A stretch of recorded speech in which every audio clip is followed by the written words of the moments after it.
যে এলাকার মানুষ তাকে চেনে না, এইবার ওই অঞ্চলে গিয়ে বসবাস করতে লাগলেন। ওই এলাকার একজন জালেম বাদশা ছিল। ওই জালেম বাদশার দুইটা বর্ণনা পাওয়া যায়। একটা হলো আপন স্ত্রীর মেয়ে, তার মানে তার দুইটা স্ত্রী ছিল। একটা হলো তার যে বিবাহিত স্ত্রী, তার একটা মেয়ে ছিল, সৎ মেয়ে। আর একটা বর্ণনা পাওয়া যায় হলো আপন ভাইয়ের মেয়ে, তার মানে ভাতিজি। দেখতে খুবই সুন্দর ছিল। এই জালেম বাদশার নজর পড়ে গেছে ওই ভাতিজির উপর। আমরা ভাতিজিটাই ধরে নিলাম আলোচনার ক্ষেত্রে। এদিকে খেয়াল করেন, আমার দিকে খেয়াল করেন। তো এই জালেম বাদশা ফতুয়া খুঁজতেছে, এখন যদি একটা খেলা দেখায় কেমন হবে বল। হযরতে আম্মার বলে, কি খেলা দেখায় বাপ? আবু জেহেল দেখে বলে, আম্মার রে, তোর চোখের সামনে যদি তোর মাকে আমি উলঙ্গ করি কেমন হবে বল। হযরতে আম্মার মাথাটা নিচু করলেন। বদমাইশ আবু জেহেল এই কথা যখন বলেছেন, হযরতে সুমাইয়া রাদিয়াল্লাহু তাআলা আনহা ডেকে বলেন, আমার সন্তান আম্মার, বেঈমানদের কথায় কখনো ঈমান ছাড়বা না। আবু জেহেল দৌড়ে চলে গেলেন সুমাইয়ার কাছে, চাবুক দিয়ে পিটাইতে লাগলেন। পিটাইতে পিটাইতে হযরতে সুমাইয়ার দেহ থেকে টান দিয়ে কাপড় খুলে ফেলে দিল। হযরতে সুমাইয়া মাটির আসু আইয়তরাকু আইয়াকুলু আমান্না ওয়া হুম লা ইফতানুন।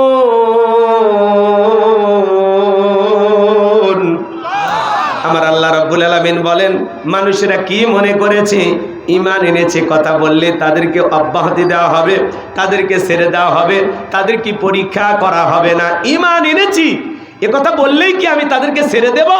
তাদের কি পরীক্ষা করা হবে না? কে বলতেছে? আরো জোরে বলেন। আমরা অনেকে বলি না আমি ঈমান আনছি, এ কথা বললেই আপনি মাপ পাবেন না। আল্লাহ আপনাকে পরীক্ষার মাধ্যমে যাচাই বাছাই করবেন। এরপরে আল্লাহ রাব্বুল আলামিন বলেন, ওয়ালাকাদ ফাতান্নাল্লাযীনা মিন ক্বাবলিহিম ফালা ইয়ালামান্নাল্লাহুল্লাযীনা সাদাকু ওয়ালা ইয়ালামান্নাল কাযিবিন। আমার আল্লাহ ডেকে বলেন, আমি তো তাদের পূর্ববর্তীদেরকে পরীক্ষা করে দেখেছি, তোমাদেরকে পরীক্ষা করে দেখব। আমি আল্লাহ দেখতে চাই ঈমানের দাবিতে কারা হলো সত্যবাদী আর কারা হলো মিথ্যাবাদী। এটা হলো আয়াতের সরল অনুবাদ। জি, এবার আমরা মূল তাফসিরে চলে যাই। ঠিক আছে, আসসালামু আলাইকুম। ইফতানু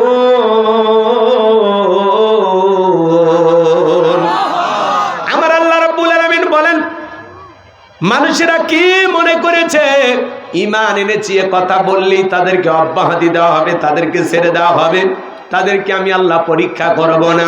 এই পৃথিবীর জমিনে অনেক মানুষ বলে আমি ঈমানদার, সে কথা আল্লাহ রাব্বুল আলামিন বলেন, ওয়া মিনান নাসি মাইয়াকুলু আমান্না বিল্লাহি ওয়া বিল ইয়াউমিল আখির ওয়া মা হুম বিমুমিনিন।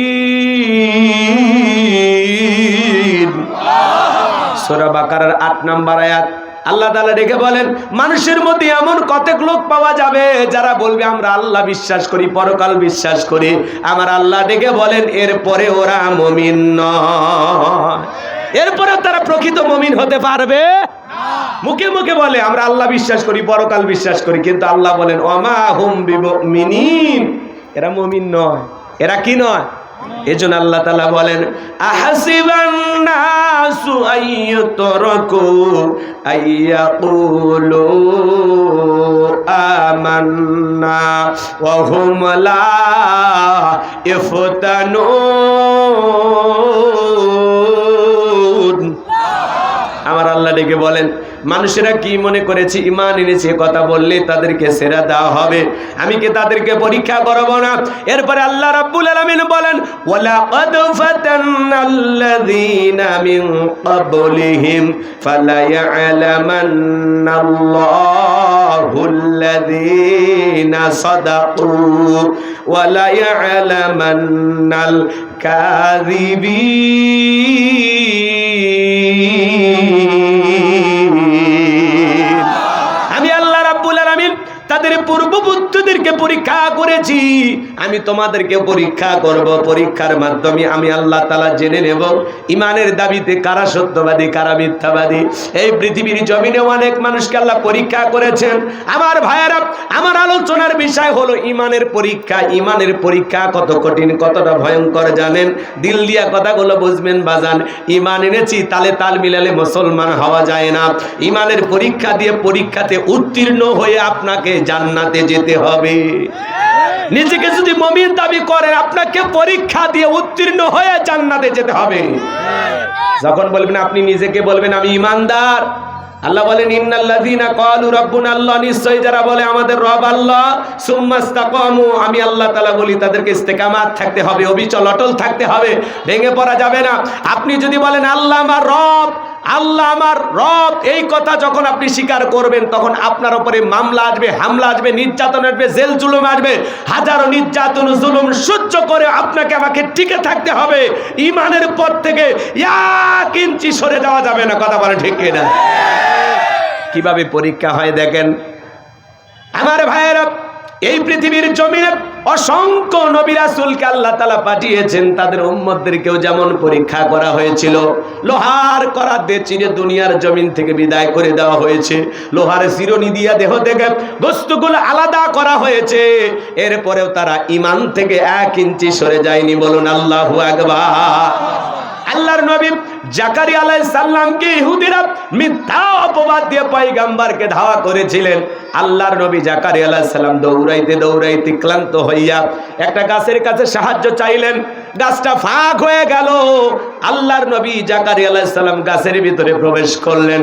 এইবার শয়তান একটু জুব্বাটা টান দিয়ে তার শরীরের ব্যবহারের চাদর বা পোশাকটা একটু টান দিয়ে রেখে দিয়ে দিয়েছে। এইবারে মুরব্বির সুরতে ইবলিস শয়তান ওই জায়গায় বসে আছে। এই ইহুদিরা দৌড়াইতে দৌড়াইতে ওই গাছের কাছে গিয়ে দেখে পাশেই দাঁড়িয়ে আছে একজন মুরব্বি। ডেকে বলে, মুরব্বি, জুব্বা পরা সুন্দর করে ফর্সা করে একটা মানুষ এই দিক দিয়ে হেঁটে গেছে, আপনি কি দেখেছেন? দৌড়ে গেছে এই দিক দিয়া। বলে, বাবা, আমি বললে তোমরা বিশ্বাস করবা কিনা জানি না, তোমরা যেই লোকটাকে তালাশ করতেছো ওই লোকটাই গাছের ভিতরে ঢুকে গেছে। সবাই ডেকে বলে, আপনি মুরব্বি হয়ে গেছেন, ফাজলামি করার জায়গা পান না, এই গাছের ভিতরে মানুষ কিভাবে ঢুকেছে? বলে, বাবা, জানতাম তোমরা আমার কথা বিশ্বাস করবা না। তোমরা যেই লোকটাকে ধাওয়া করেছো, দেখো তো ওই যে গাছের ভিতরে প্রবেশ করেছে, সামান্য একটু শরীরের পোশাকটা বের হয়েছে, এই পোশাক তার পরনে ছিল কিনা একটু তাকায়া দেখো। আমার কথা বিশ্বাস করবা না জানি, কিন্তু তাকায়া দেখো। মুরব্বির সুরতে ইবলিস শয়তান দাঁড়িয়েছিল। এটা কে? কে? ইবলিস। কি বলেন, ইবলিস শয়তান আমাদের বন্ধু না শত্রু? জোরে বলেন।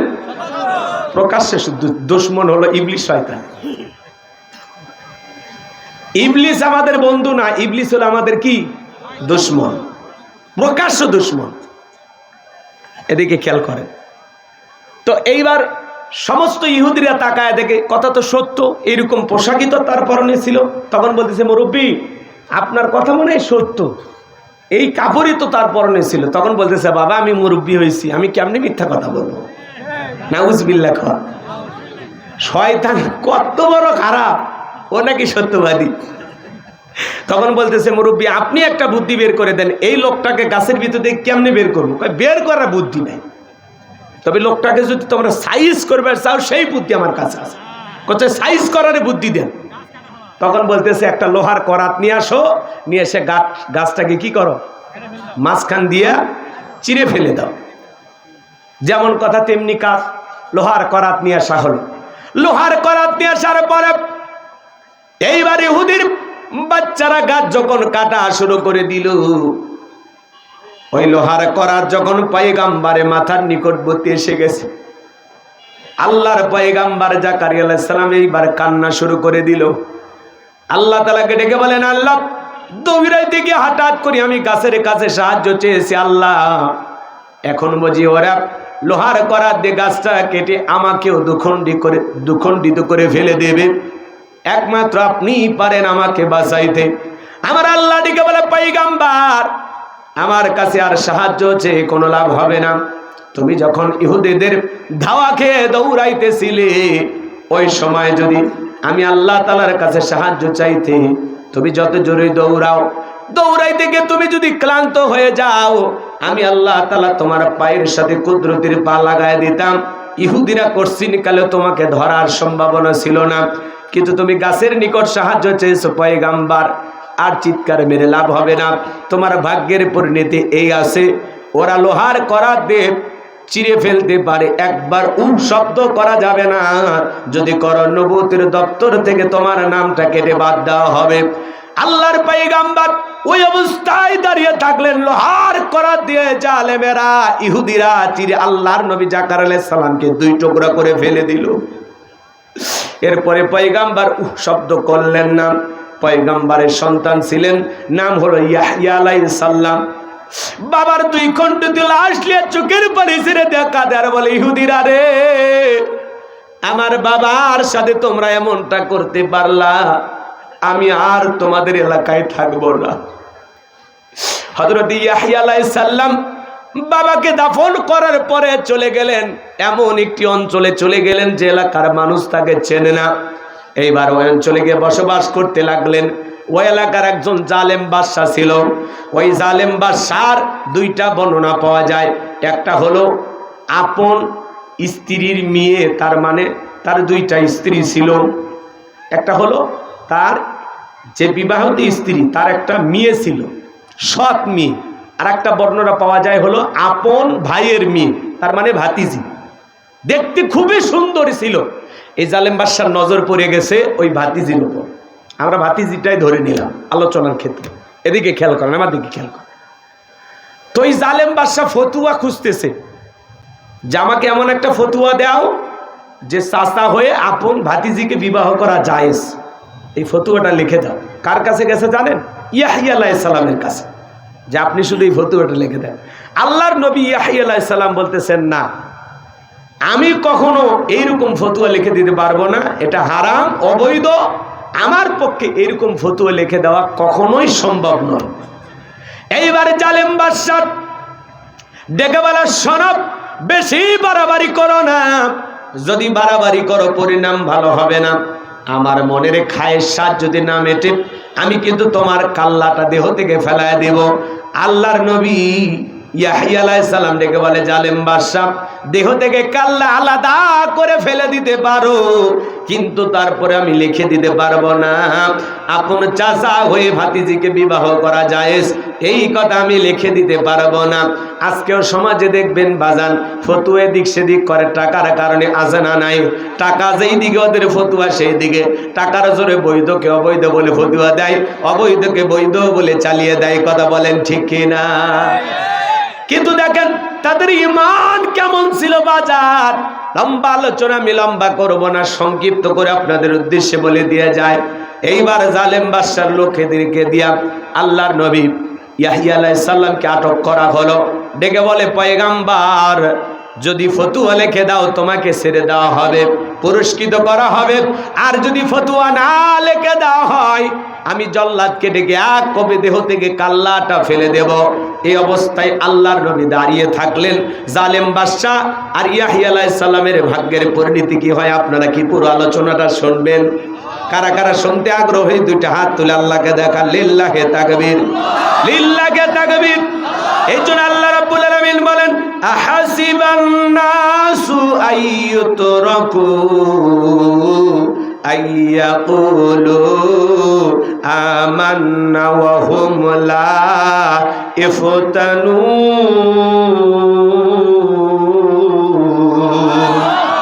আমার আল্লাহ ডেকে বলেন, মানুষেরা কি মনে করেছে ঈমান এনেছে, কথা বললে তাদেরকে ছেড়ে দেওয়া হবে, তাদেরকে পরীক্ষা করা হবে না।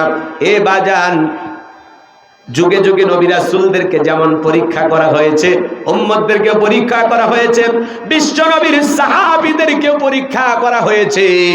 বিশ্ব নবীর প্রিয় সাহাবী হযরতে আম্মার রাদিয়াল্লাহু তাআলা আনহু তার মা সুমাইয়াকে নিয়ে রাস্তা দিয়ে হেঁটে যাচ্ছেন। বদমাইশ আবু জেলের সাথে সাক্ষাৎ। আবু জেল ডেকে বলে, আম্মার, শুনলাম তুমি আর তোমার মা সুমাইয়া নাকি কালেমা পড়ে মুসলমান হয়েছো। হযরতে আম্মার রাদিয়াল্লাহু তাআলা ডেকে বলেন, হ্যাঁ, আমরা বিশ্ব নবীর কাছে গিয়ে কালেমা পড়ে মুসলমান হয়েছি। আবু জেল ডেকে বলে, তোমরা কি জানো এর পরিণতি কত ভয়ঙ্কর হতে পারে? এইবার আবু জেল কি করলো জানেন?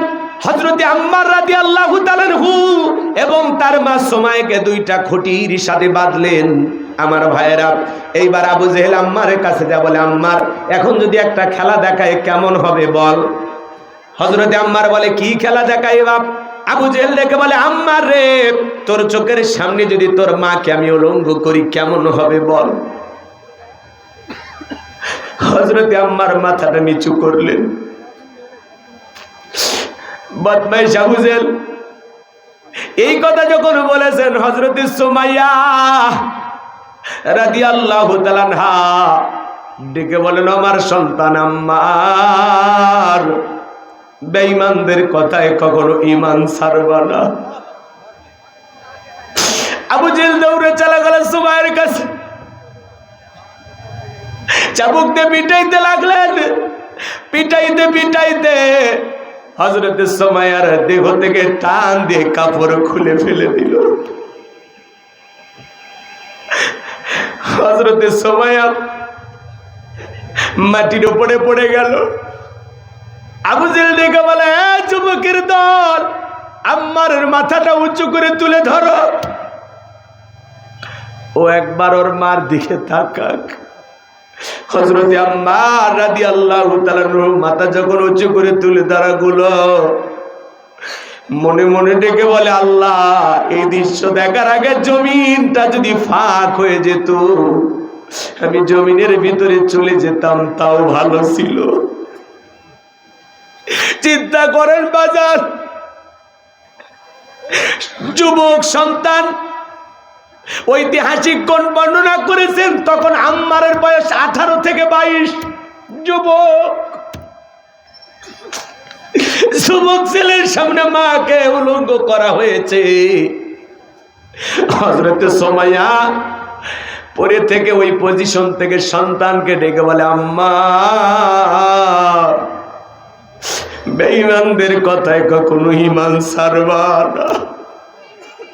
আবু জেহেল একটা বর্ষা দিয়া সুমাইয়া লজ্জাস্থানে আঘাত করলেন। ফিটকি দিয়ে রক্ত বের হয়ে গেল, রাস্তা ভেঙে গেল। হযরতে সুমাইয়া কোন শাহাদাতের পেয়ালা পান করবে। ও নওগাঁর মাতাসাগরের বাবাজিরা, হে আমার তরুণ যুবক ভাইয়েরা, হযরতে সুমাইয়া রক্তাক্ত দেহটা নিয়া শাহাদাতের পেয়ালা পান করবেন। ওই পজিশন থেকে সন্তানকে ডেকে বলে, আম্মার, আমি হয়তো আর বেশিক্ষণ দুনিয়াতে বাঁচবো না, আমি হয়তো শাহাদাতের পেয়ালা পান করব। আমার সন্তান আম্মার, বেঈমানদের কথায় কখনো ঈমান ছাড়বা না। আমি আমার নাকে জান্নাতের গন্ধ পাইতেছি। আল্লাহু আকবার বলেন। এজন্য বাজান, আপনারা শুনেছেন মীর কাসেম আলীর কথা, 3 ঘন্টা ফাঁসির বাকি আছে। কয় ঘন্টা? জোরে বলেন, কয় ঘন্টা? জেলার যা বলে, রেডি হয়ে নেন, সময় আছে 3 ঘন্টা। যারা নিরাপত্তা প্রহরী ছিল, জেলখানার যারা দায়িত্ব পালন করে, ওরে বলে 3 ঘন্টা সময় এখনো আছে। তো অনেক সময়, আমি 2টা ঘন্টা ঘুমায় নেই, 1 ঘন্টা আমার একটু জাগায়া দিবা 1 ঘন্টা আগে। চিন্তা করা যায় 3 ঘন্টা পরে যারা ফাঁসি দুনিয়ার থেকে বিদায় নেবে, সেই মানুষটা 2 ঘন্টায় ঘুমাইতে যায়। আপনার আমার কখনো ঘুম আসতে পারে? তাহলে তারা কত বড় ঈমানদার ছিল। আল্লাহু আকবার বলেন। আমার ভাইয়েরা, যারা দায়িত্ব ছিল জেলার, যারা তাদের সিকিউরিটি দিত, নিরাপত্তা কর্মী ছিল, তারা ডেকে বলে 2 ঘন্টা পরে যা দেখি আমরা জাগিয়ে দেওয়ার আগে আল্লাহর বান্দা ওযু বানায়া নামাজে দাঁড়িয়ে গেছে। চিন্তা করেন, জেলখানায় নিয়ম অনুযায়ী কালেমা পড়াইতে গেছে, বলে স্যার আমি আসছি কেন? কই কালেমা পড়াইতে। যে কালেমা পড়ানোর জন্য তোমার বেতন দেওয়া হয়, সেই কালেমা প্রতিষ্ঠিত করার জন্য আমি জীবন দিয়ে যাচ্ছি। আল্লাহু আকবার বলে।